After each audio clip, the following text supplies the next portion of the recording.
वास्कोच्या थळाव्यांक तशेंच पारंपारीक नुस्तेकारांक उतर दिल्ल्या प्रमाण मुरगांव पालिकेन सोमारा वास्को बाजारात अतिक्रमणां हालयली तशेंच रस्त्या कुशीच्या बेकायदेशीर वेंडरांक थंयचे काडले। आर्डिक्सको खातीर वास्कोच्यान जॉन डिसिल्वा। पावसान जाल्यार सामकीच चिकोल जाता, चिकोल किडे पडटा, वास मारता आमकां हांगा। आतां नाच म्हणल्यार म्हाजे पण 8-10 वर्सां जाले अशें चलता। रोड करना कांय ना आनी सगळ्यांक म्हाका इम्पॉर्टंट सांगपा आसा, मार्केटान लायसन्साचे गाडे 34 आसा, पण 34 जाग्यार इल्लिगल गाडे 50-60 आसा।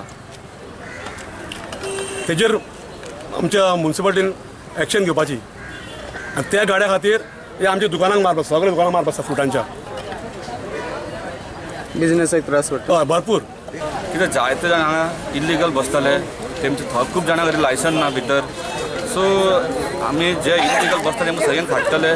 सपोज त्या कायद्यान बसता लायसन्स तेमचे जाता, आमी तेमकां लायसन्स इश्यू करतले आनी असोच मुवमेंट चालू दवरपाचो।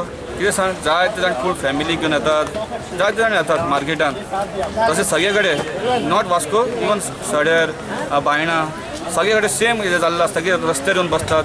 सो त्या खातीर हांव CP कडेन मागता, चीफ ऑफिसर आमचे हे करता की जाता तितके आमी इल्लिगल आसा ते काडपाचें। People who purchase should have an easy access. This is a public road, and I am really happy at least we have taken some initiative, and hope this initiative continues.